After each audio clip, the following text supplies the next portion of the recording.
So a little bit about myself and the way that I practice or the theories that I use to practice, right? I am a person who is trained in modalities like psychodynamic therapy, attachment based therapies, and some of these therapies, what it helps a lot of folks with is supporting with identifying this experiences in the past and how they impact them in their current life, right?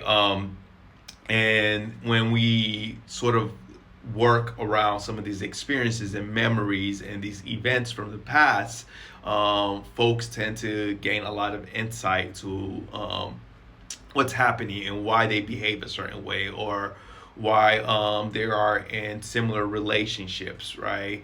Um, this is a phenomenon that's been around in psychotherapy for forever, right? Just sort of gaining insight. It's considered insight oriented therapy, but insight oriented therapy is it's also a very it's an emotional process, right? So as you dive into experiences that a lot of emotions were involved per se, right, or trauma or whatever happened in those experiences, you will begin to process emotions. It's not just an intellectual process, right? That a lot of folks believe what psychodynamic is.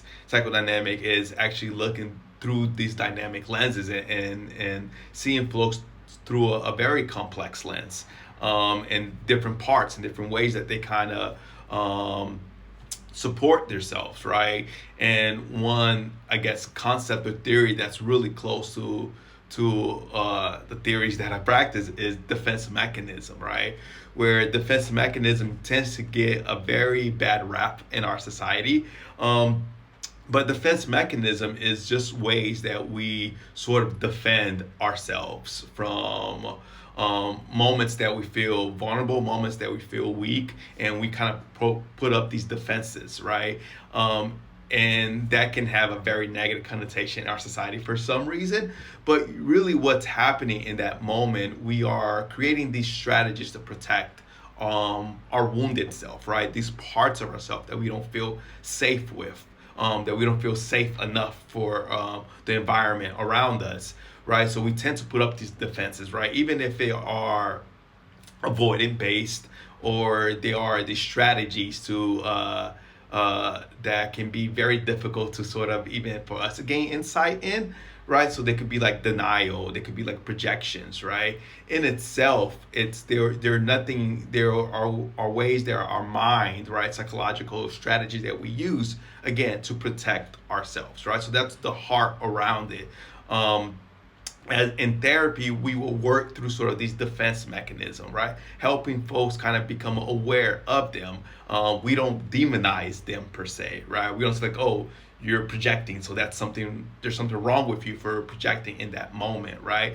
But a person understanding why their mind is sort of having this moment of, okay, I'm seeing this the anger in that person instead of seeing the anger in me. That sort of level of projection is happening because they are protecting themselves, right?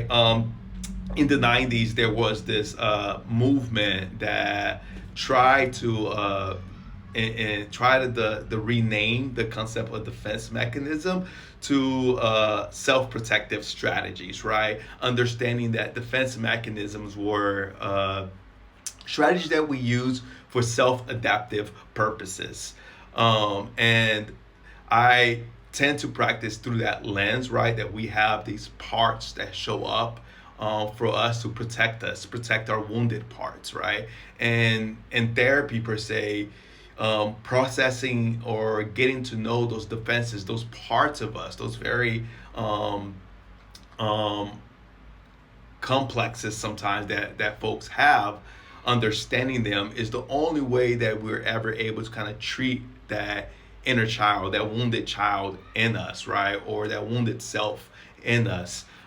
So that's sort of a layer that we kind of have to kind of go through to kind of be able to see that younger self and protect that younger self.